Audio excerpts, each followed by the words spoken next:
So here we are, watch Yes. Isaac. It's 2009, a new year, a new lease on life. This is Olivia Zaleski, Hello. and she is green living expert and CNN host, Yes. right? And the topic that you talk about mostly is Green being businesses and businesses going green. green businesses. So Yes.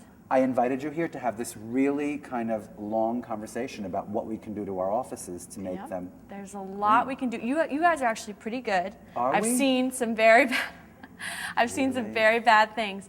You are, I'd say, right in the middle, but there are definitely a lot of things that you can do to improve. Well, and tell they're us simple and tell us easy. what the thing you see, the most offensive thing that you see. Well, I That's took a the little easiest to tour fix. of your office the other day, and I poked around.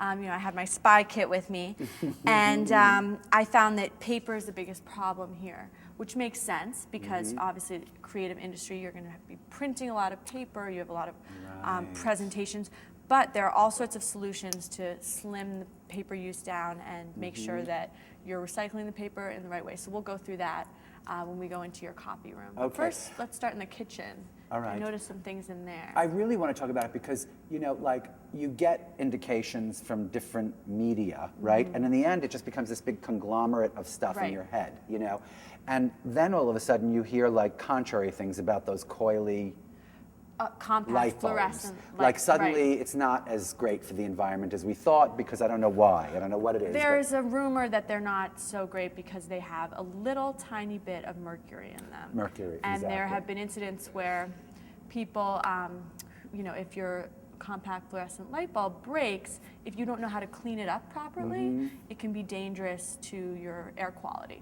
But the amount of mercury is actually the same as just a little pinprick. It's like that much Wow. mercury. It's so tiny. And the important thing is to make sure that you clean it up properly if it does break. So I think that as a general rule of thumb, just go to the EPA's website, the Environmental Protection Agency's website. They are such a great resource. So should you have any questions whatsoever, they are the authority. Okay. That is where someone like me, an environmental reporter, would go to get all of my facts.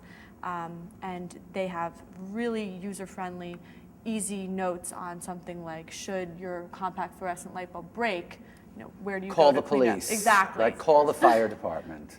I mean, there are certain other things like, I get confused. It takes me a minute. Like, wait, paper goes here and glass Yeah. goes here, and then bottle caps always go in the trash, right? Right. Bottles go recycling, but the caps have to go in the trash because otherwise, it's like worse or something. If you, and then you think, well, then I'm not doing anything. It gets confusing, and that's why I have some tips that we're going to go through. And I think that the problem with it getting confusing is then people say, well, it's confusing, I don't want to do the wrong thing, so I'll just throw everything in the trash.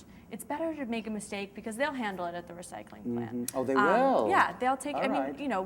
big deal, you throw in something that's not supposed to be there, they'll take it out. But they want you to follow those guidelines. I like that. Yeah. I mean, once I heard someone better said to that try. someone said that all the recycling that they've been asking us to do over the past 20 years is not really being used right now.